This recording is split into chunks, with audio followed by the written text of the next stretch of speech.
From the swamp to the stars, it is time for us to bring in our main UFO man, Little Timmy Senor, we call him. Yeah, the resident Timbit for the UFO report. Nobody's gonna know. They're gonna know.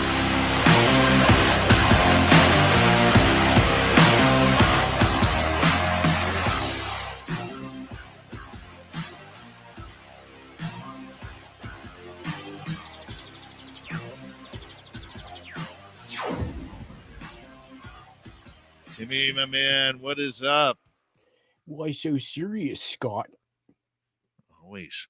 Always serious, man.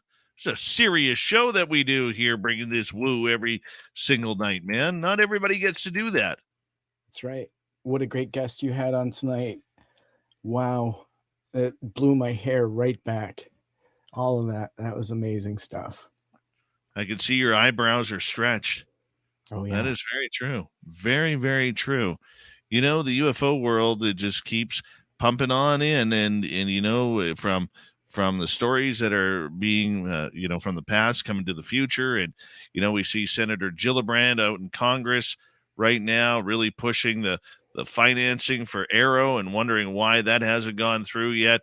It's just a weird time to be in UFOs right now, isn't it? It is tumultuous times indeed. And every day there's a new headline that has UFO in it. And I think that's pretty amazing stuff, especially when it's from mainstream media.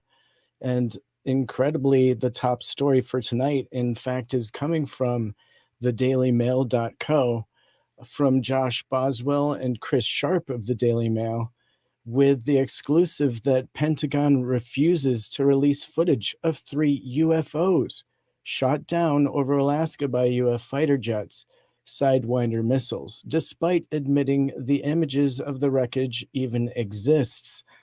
And so we have covered this pretty well on this show, but honestly, this is pretty hard to deny at this point, with Pentagon officials saying that they have footage of objects that were shot down over Alaska.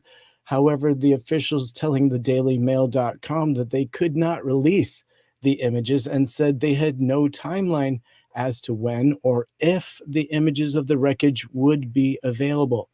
And so the withholding is in stark contrast to the speedy release of information that came when the alleged Chinese spy balloon was shot down near South Carolina. And so the Pentagon has admitted to the Daily Mail that the images of videos and images or video of UFOs that were shot down over North America, but they're claiming that this still will remain classified. And so the Defense Department spokesman said they have the footage of the 3 unidentified objects that were shot out of the sky by the U.S. fighter jets using the Sidewinder missiles last month. And the videos are classified, and there are no plans to change that. And so in a quote, they say, "I can tell you that there are not currently any images or video footage that we can release," the Pentagon press officer told the Daily Mail. "And the imagery remains classified, and I have not received any information as to the potential timeline on the change in that classification." So the refusal to hand over the images in stark contrast to the speedy release of those photos that were taken by Air Force pilot of an alleged Chinese spy balloon shot down off the East Coast at the same time as the UFOs. The Pentagon was also quick to release a video of a Russian jet colliding with the U.S. drone flying over the Black Sea last March 14th. And so the Chinese balloon that was shot down over the South Carolina coast on February 4th was considered part of the 3 unidentified objects that met the same fate between February 10th and 12th over Alaska, Lake Huron in Michigan, and Canada's Yukon Territory. And so the reluctance to release the footage of the F-22 Raptors intercepting the UFOs has led to speculation that the government knows what those objects are, but is simply embarrassed to reveal it to the public, as they may have been as harmless as hobbyist weather balloon. And so the Northern Illinois Bottle Cap Balloon Brigade say their $13 hobby balloon was floating in the Yukon area and stopped transmitting around the same time as the Raptor fired on the UFO there. And so It is also interesting the senior Republican Ted Cruz mocked President Biden over the possibility, tweeting that he is providing powerful deterrence for any high school science clubs that might try to invade America. And so, continuing on, as Senator Josh Hawley tweeted, Joe Biden let a Chinese spy balloon cross the entire US. Now he's shooting down everything that flies. Why? Who knows? He apparently doesn't. Either Biden, the administration, is lying to us, or they're totally and completely incompetent, or both.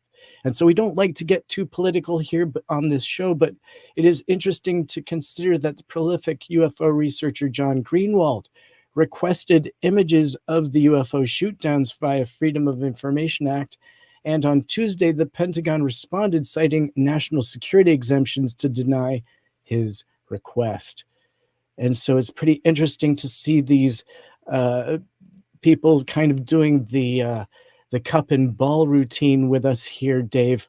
It's nothing new. And we also kind of suspected we might get something like this, but here it is in black and white with the admittance to the existence of video and imagery, but the lack of transparency and the refusal to prove that these were just mundane science projects or otherwise. Well, I mean, we shouldn't be surprised by this. Okay, this is a propaganda game. And if you go back in our episodes where Random Guy spoke about this and really broke down into detail what was going to go on, this is something that we shouldn't even be concerned about. Look, it would be nice to get those images. The main reason why we saw the first balloon go down was because it was public footage. Okay, over Alaska and over the Yukon, where those drones were taken down, there are no people sitting out there with an iPhone watching things happen. And I don't think any of the polar bear or muskox population would be having any cameras pointed skyward. No offense to those animals. So, Tim, there comes a point on national security. And when they knew right off the bat that these were drones, okay, and if you listen to Random Guy, they wanted to surveil that first balloon. They wanted to see what it was doing. They wanted to probably see, and this is my own assumption now, if they could pick up what they were tracking from that object. And they got it out of the population's way and took it down. Simple. There should be no griping about that whatsoever. But the two in Alaska and Yukon, of course they're not going to show us. Of course they're not going to show us at all because, number one, there's only military footage. They may not want to give up, what they found. What it does show is, remember we were being told that we weren't sure if we would ever be able to recover the one? Doesn't this sound like it's been recovered now? And the other thing we need to understand too is, and this is something that you and I have been talking about since all this happened, these are UAP. These are not UFOs. Okay? These aren't from another planet or time travel or a different dimension. These have a made in China stamp on it, just like your G.I. Joes and your computer chips that are in your vehicles and everything else. And it doesn't surprise me that they wouldn't release it. There's no point to releasing it because they don't want to show off what they caught. They probably don't want to show off what they were able to save and what they're able to study. And as we said a few weeks ago, this is espionage 101 going on. So no, I'm not very surprised. How about you? No, absolutely. I agree. You made some great points there. The fact that footage that was initially released was public footage and it was shot by a citizen. And so you're absolutely right. That's why we got that released video. The other video was absolutely military capture and radar capture. And so obviously the ways and means would not be made public. And so that's absolutely what we're seeing here in this story.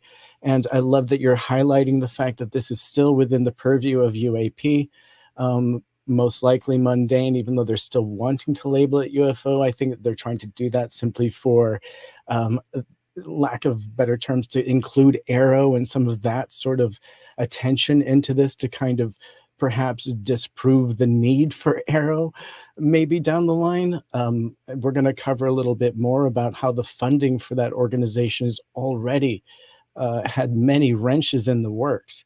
So you're absolutely right that we saw this coming. But at the same rate, it's interesting how they're still using UFO in this to kind of control the narrative in this story. Yeah, and we're going to continue to see that. But once again, we have to prepare the people who are listening. This is not UFO talk. This is UAP talk. This is what the government has been trying to cover up, so that way they don't have to be there and be responsible for anything that could be extraterrestrial. Right, or not in this case, because obviously, Absolutely. there is a slight amount potentially of embarrassment that they don't want to release this if it really was a science project. They probably don't want to consider the fact of the number of dollars they spent to take that down. But again, it's interesting that spokesman John Kirby said that the White House did not regret any part of that shoot down decision, how they took them down and how they handled it publicly, right? And so they're saying, given the situation and given the information available, the recommendation of military commanders, right, that is exactly the right thing to do at exactly the right time. And so that was kind of a quote from him. And so you make decisions based on the best information you have, and ultimately you have to come down to some core principles when you're making decisions. And I think that that's fair, Well, it is fair, and look, even when it comes to UFOs, our gripe about disclosure has never been about national security. It has been Right. about giving us the documentation that people aren't stupid. Stop treating us like we're imbeciles, that we're crazy, that we're just a bunch of tinfoil hat conspiracy theorists. This stuff that is going on with these drones, this is serious stuff. We know it's been happening for years, decades, because it's cheap information with a balloon. Okay. And we shouldn't be surprised about this. And don't think for a second that America isn't doing it too, all over the world, whether it's Africa, the Middle East, into China, Russia. Why wouldn't they? Why wouldn't they? It's cheap information comparatively to flying a jet plane that costs, say, $11,000 per hour to fly. Right. And also, I think it's important that once it's been labeled a balloon, a drone, or whatever, we've got a label for it, we should stop using UAP and UFO in the sentence with it. It's been identified. And so when we continue to see this topic being muddled and, the really being diverted, the topic being diverted, of what you and I are really talking about, UFO, and we'll say UAP just because that's phenomenal and phenomena. Balloons and science experiments really aren't phenomena. And so really they're sneaking balloons and all that stuff into the UAP topic, really where it shouldn't even be. So I think you're absolutely right. And I hate to back up there a little bit, but please continue with your thought. Well, I mean, we got about just over 90 seconds left Yeah. before we have to go to break at the bottom of the hour. But I mean, we shouldn't be surprised by this. We shouldn't be surprised. This is a military operation, and we're not going to get the footage. Now, people may argue, well, why did they release the Russian jet aircraft, spraying gasoline on the American drone? Well, that's what we call propaganda. They want the Russians to look bad in that situation, and they want to rile up the American public. So that way, in case the inevitable happens, which we hope it doesn't, there's a case for it. Them darn Russians, them dirty bears, them communists. We got to get Putin. We got to get them all. And if China steps in, we'll get them too. USA, USA, USA. That's what it's about. Propaganda. It was beautifully played. Beautifully played. And the public, none the wiser, isn't going to look at that. They're going to look at, oh my God, look, what is that crazy Russian pilot doing so close to our drone? Why would he be doing that? What is that liquid coming out? Is he trying to burn it down or whatever? Now, there's probably more to that story that we don't know, but they're going to give us the propaganda to make America look like a victim here. That's how it starts, Tim. The military has done it for years, decades. And on that note, we're going to head to break here at the bottom of the hour. And when we return on Spaced Out Radio, an FBI file on Bob Lazar and UAP task force budget details denied. Big news coming up in the next half hour on the UFO Report with our resident Timbit, Tim Senor. We will be back right after this. Stay tuned.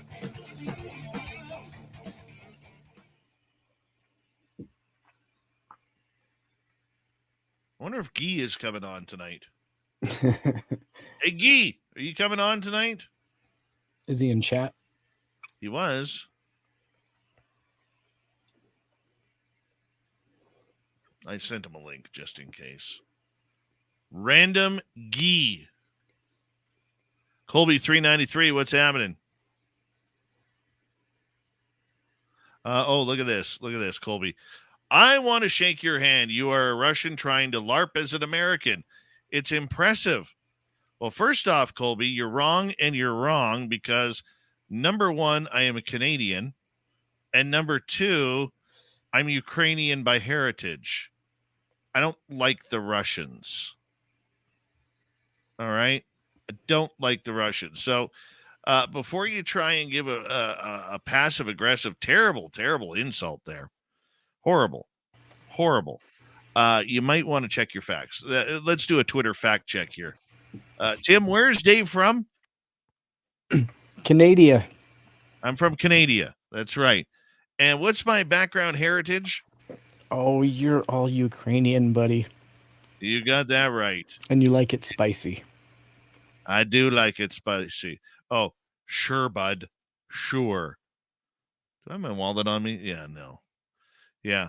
You might want to check the history of this show before you come in making shit up like that. I love you have hecklers. That's great. Colby, you go, boy. Yeah, praise Putin, comrade. All right, you go, boy. You go. You wave your Russian flag. We'll just keep taking Colby, you out one by one. Colby. And you know what the worst part about it is? You got a good name because my son's name is Colby. And your son's name is Colby.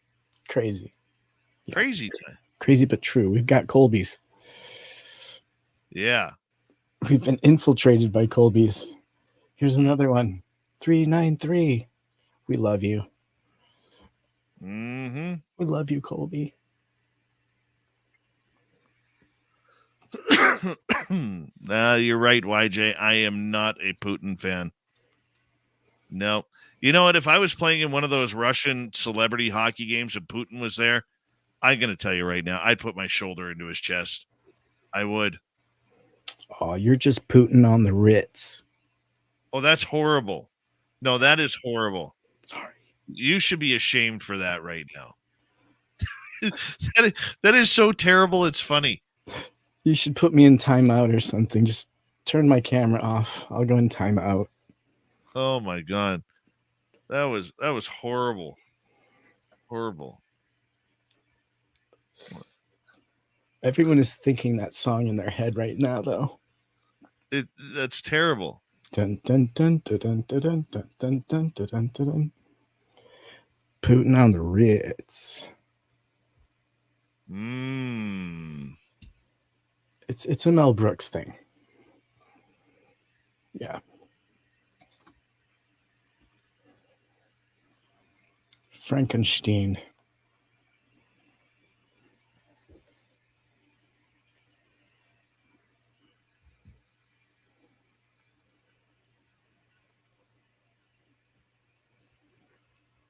Let's see here. Just scrolling on down here. Yes, Young Frankenstein. Whoever guessed it in there, Young Frankenstein is correct. Yeah, Will from Brimley. How's the diabetes tonight?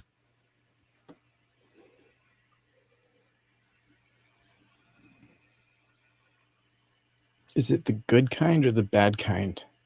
No. We'll find out. There's two kinds. He's got to sort through the mustache first. Wilford Brimley had a fantastic mustache. Fantastic. Best mustache in Hollywood. For sure. The old soup strainer. Oh, yeah. Yeah. Have you ever seen a Fisher Space Pen? No. It writes upside down. That is kind of cool. It's wicked cool. I got it when I visited the moon. Oh, yeah? When were you at the moon? Like last Wednesday. Oh, cool. Yeah. You and Random Gee? No, me and my family. We visited the moon. No big deal. Check my Twitter. Hey, Christopher Branham, how you doing? All right. Thank you tonight to Maggie, YJ, Gizmo, and Kira for the amazing super chats. We really do appreciate it.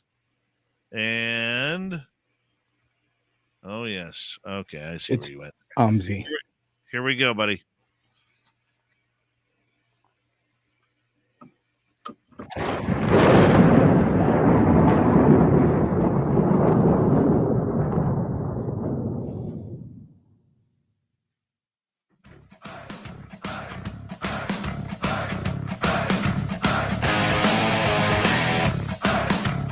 We rounded third. We're heading for home tonight on Spaced Out Radio. My name is Dave Scott. Very much appreciate earning your listening ears. Want to remind you that if you've missed portions of this show or others, check out our free archives by going to youtube.com/Spaced Out Radio. Do old Davey the favor, hit that subscribe button. Our website, spacedoutradio.com. We have a plethora of features for you. Rock out to Bumblefoot, read the Newswire, check out our swag as well. Follow us on Twitter at Spaced Out Radio, Instagram at Spaced Out Radio Show, and on TikTok at Spaced Out Radio. We continue on tonight with the story that won't go away in the UFO world. Tim Senor for the UFO Report is here. Tim, more on Bob Lazar. Are we ever going to get enough?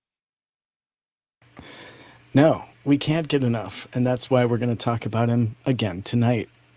So recently, there's an FBI file that was released via the help of the Black Vault and John Greenwald. And so back in November of 2018, the Black Vault began pursuing records relating to the company United Nuclear, owned by Bob Lazar.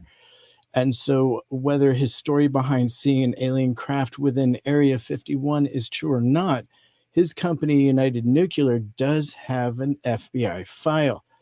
And so we're going to skip over the part that has a quote from his website, but the motivation behind the request was the discussion of a raid that took place in 2017 of United Nuclear, which was revealed on Jeremy Corbell's documentary, Bob Lazar, Area 51 and Flying Saucers.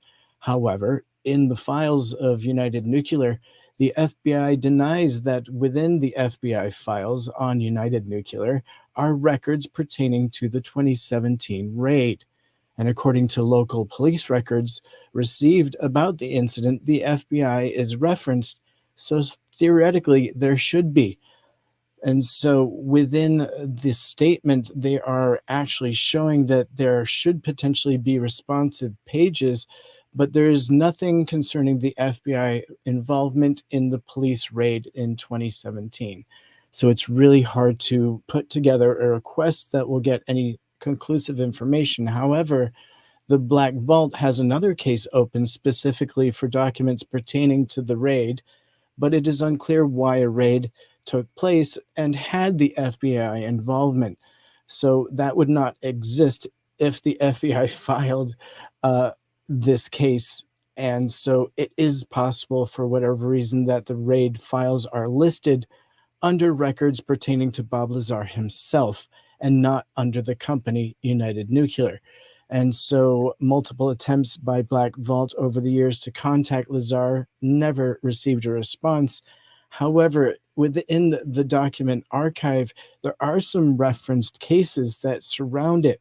Now, there were some interest, or I guess, and perhaps some conjecture around some theoretical, and I want to be very, specific here that this is purely rumor and conjecture, that their interest came because potentially a client had been sourcing materials from United Nuclear for the what would be considered the recipe for sarin gas. And so I think that potentially that was what drew some interest. But again, it's really hard to say because a lot of that is coming from just rumor and conjecture. But you've got to wonder why they're being so close to their hand here with the truth on those files pertaining to the raid. Does it draw any flags to you that they're not releasing it through FOIA? Well, I find it interesting about this because look, what we learned about this Bob Lazar thing is in the Jeremy Corbell Lazar documentary. It made it sound like Lazar was being busted because of the potential of having element 115 in his shop. And the reality of it was this had nothing to do with element 115. This had everything to do with some other chemicals and potentially leading to a murder case. And that's what we have learned from the FBI on this situation. Now, with Lazar, I mean, this story is now 34 years old and, it still comes up. But I mean, people are going to have questions every time he comes up, every time, because this is a story that just won't end, and I don't know whether it's Lazar causing this or if it's Corbell or George Knapp. I don't think it's George Knapp. I think it's more so Jeremy Corbell. But we know the FBI went in there. And if it's an open case, they aren't going to release any information on it. They're not going to release their suspects because they're trying to build a case that they can take to court. It's not like it's an open and shut case about Bob Lazar. This really has nothing to do with Lazar, except for the fact that he is somebody of interest regarding where these chemical compounds came from. And it led back to his company in Klamath Falls called United Nuclear. And that's what's happening here. So it's not surprising that the Black Vault or anybody else can't get any FOIA requests answered on this, especially if it's still an open case. So, I mean, your thoughts on that, Tim? I'm 100% behind what you're saying there, but there is an element that does still draw a big question mark. The fact that there is such an interest in him um, is kind of a why still.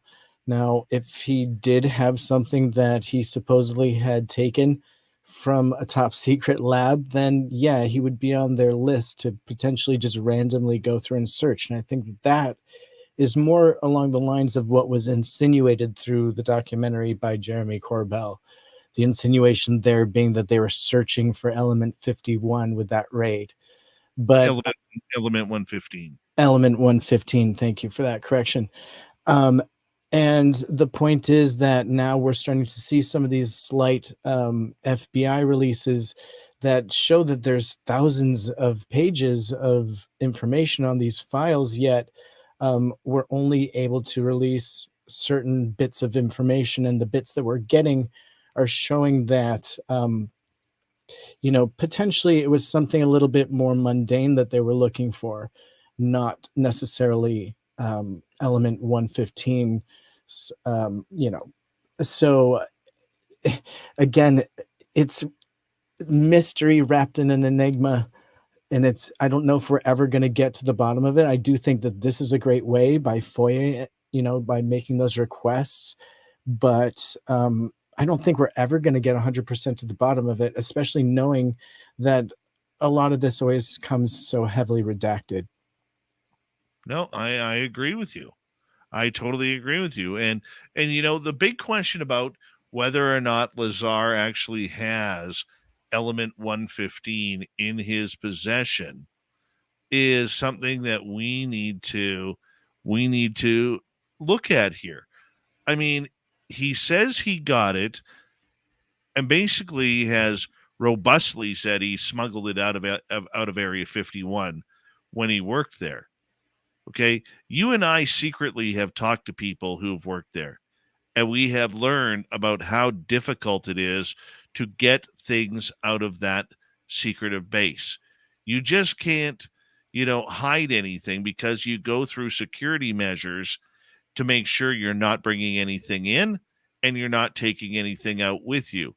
So the fact that, he may have, say, I don't know, swallowed a balloon and carried some of it out, could that have happened? Sure, maybe. I doubt it. I mean, it's a pretty unstable compound, even right now.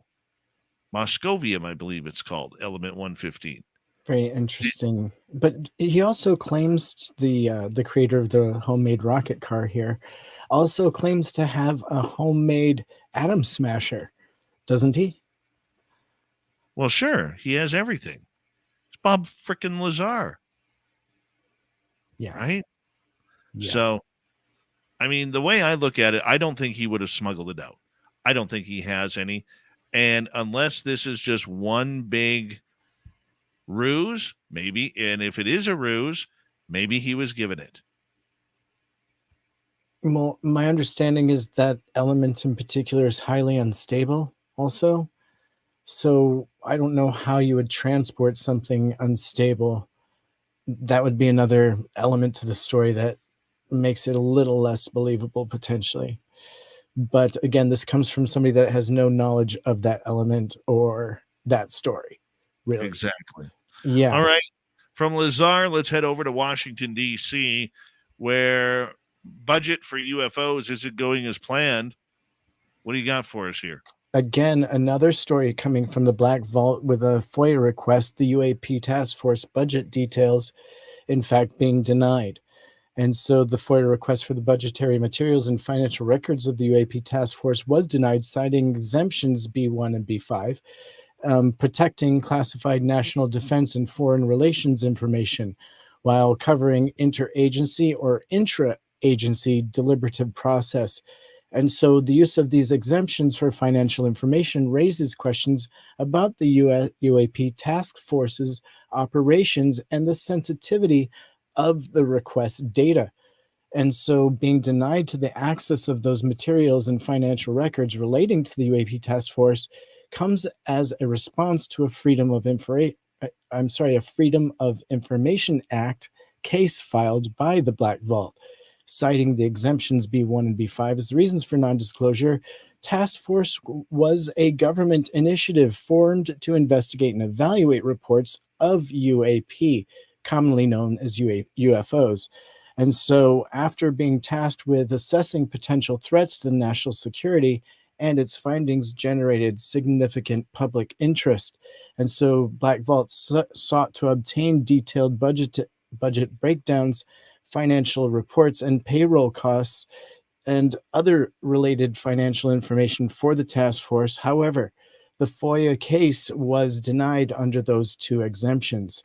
And so the fact is that the budget itself didn't seem to parlay into the recreation of that organization. And so through it's believed to be by some that the UAP task force has been transitioned as per a 23rd of November 2021 memorandum. And so they're now going to be calling it the Airborne Object Identification and Management Synchronization Group, or the OIS, aims, AOIMSG. And then it was renamed into Aero. And so we are now looking that it may transition again into a new um, name, as the office may uh, be restructuring and resourcing budgetary information and sourcing other finances. And it goes on here to say that it's probably going to change again. But I can tell you, this definitely doesn't come as a big surprise. And the fact is that they probably didn't get the entire budget that they were allocated for one reason or another. You remember how Elizondo had said that a big part of his budget was reallocated before his organization ever got any actual finances. So again, we could see Arrow potentially falling to the wayside. And again, along the way, they will continue to classify all the financial information relating to it so that it could just quietly close its doors and we'll never know how or why. Do you think that outside of people like Senator Gillibrand, that maybe the UFO topic is losing steam within Washington D.C.? Maybe not just because of the critics, but because of the strong, harsh words by many in the military and maybe other senators or Congress people coming up and saying, look, we really need those defense contracts to build those tanks or to build those F-35s. We can't afford to be losing jobs right now. Do you think that maybe this is all part of the game? 100%. Dave, you've never hit the nail better on the head than that statement. You're absolutely right. They would love to lose interest in this topic right now because, you know, really the money could be spent in other ways, potentially in a better way, in their view. And so, absolutely, they would love to see this just go to the wayside. And honestly, they are historically a group that will wait things out, and at this point, it could die out with other topics kind of taking the lead, and this just going to the wayside. Historically, that has happened. Like, we were talking about the fact that this is kind of the ebb and flow on this topic. And if it went completely away right now, that wouldn't be a shock by any stretch of the imagination. And funnily enough, the next country in line to really take the lead on this is going to be Canada, by what is looking like. And we actually covered this story before, but I would love to highlight the fact that in this recent document, we talked about at the beginning of the month, a recent document reveals that the first known Canadian UFO study in nearly 30 years now is underway, right? And so the Sky Canada project is the study being conducted by the Office of Chief Science Advisor of Canada and is the first known official Canadian UFO research effort in nearly 30 years. And so, as we're seeing the United States perhaps stepping back and not funding organizations, we see Canada really stepping up to the plate and funding projects. And it's looking like the plans are to collect information that started back in the beginning of the winter and will continue through the spring before preparing an internal draft and a full report in the fall and a final public report in the winter or spring of 2024. I mean, that's action, and I love to hear it because right now we are not hearing any promises from the United States on this topic whatsoever. And so they're promising, something along the lines of a 9-page presentation, and they're very considerate, I think, on details of how that paper is going to look. Dave, back to you. I'm very concerned too. I mean, look, we knew, Tim, something was going to happen when the United States Navy started talking tough back right before the last report was released. Okay. And they said, look, we're not giving you any more videos. We're not giving you any more information. We're out. We're done. Don't ask us for anything. We knew that with that tough talk, what would be the results of it? And you and I even discussed that. What is this going to lead to? And if we look at it now, we see Senator Gillibrand going absolutely haywire about the fact that there is no budget for this, that they haven't fulfilled the budget plans for Arrow and getting a team of UFO investigators going, or UAP investigators, whatever you want to call them. And I could see this going the exact same way. And this is why you and I have been very staunchly calling for transparency on whatever happens, whether it's a private group like Enigma or the Galileo Project, NASA even, compared to what we're seeing now. And what we're seeing is the pushback from the people who don't want this story out, who want it to go away, whether it's for religious reasons, whether it's for political reasons, national security reasons, or military reasons. We don't have to like it. That's just the game that's being played.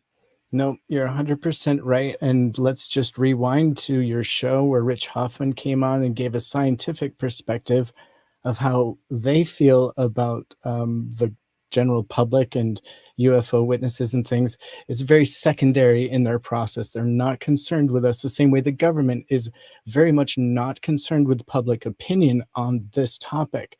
Their eyes and the whole group that is organized to provide data on the topic are very much, their eyes are on a different goal than you and I.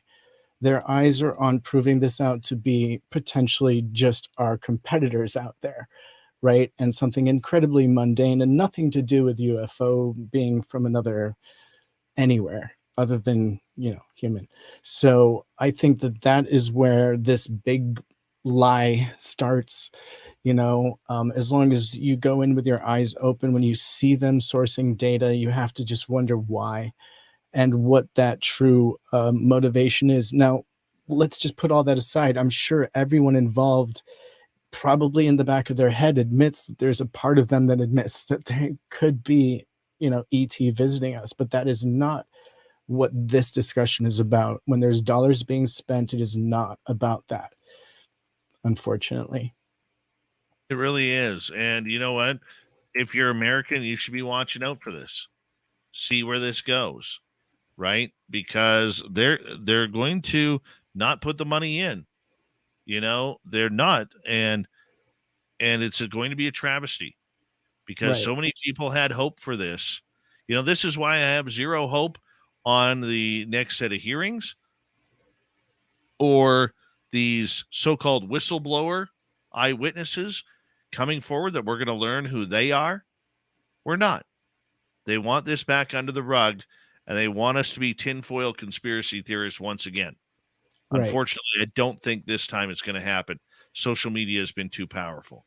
Tim, I want to say a big thank you for coming on Spaced Out Radio tonight, my man. It is always a good pleasure to have you here. And if you're watching on YouTube and Twitch, you can stick around for a little bit of overtime. We are awaiting the random guy to join us. We'll ask him for a bunch of questions about what we've just talked about tonight. And if you're in Radio Land, you can always go to our YouTube channel and check it on out for yourself. And don't forget to hit subscribe. We'd appreciate it. All right. Thank you, Mr. Timmy. We got Mr. Ron Bumblefoot Thal rocking in the background with Little Brother is Watching. Bumblefoot is the official music of Spaced Out Radio, rocking us in and out of every single show. Get your horns up for the guitar god himself. Special thanks to everybody listening in at home, at work, in your cars, wherever you may be. Thank you to everyone in our chat rooms tonight. YouTube, Twitch, LGAP, Facebook, Spreaker, the Space Travelers Club, and on Twitter at hashtag Spaced Out Radio. I know you're out there somewhere. Remember, this show is copyright by Spaced Out Radio and SOR Media Ventures Limited.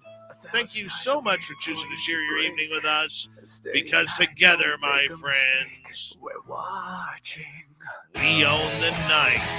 Mr. Bumblefoot, we need a favor. We need you to take us home.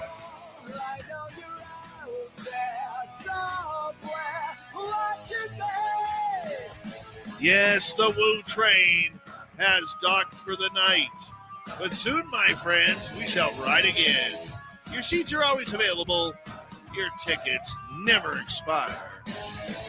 And if you want to bring a friend, we got room for them too. They can sit beside Tim. Good night.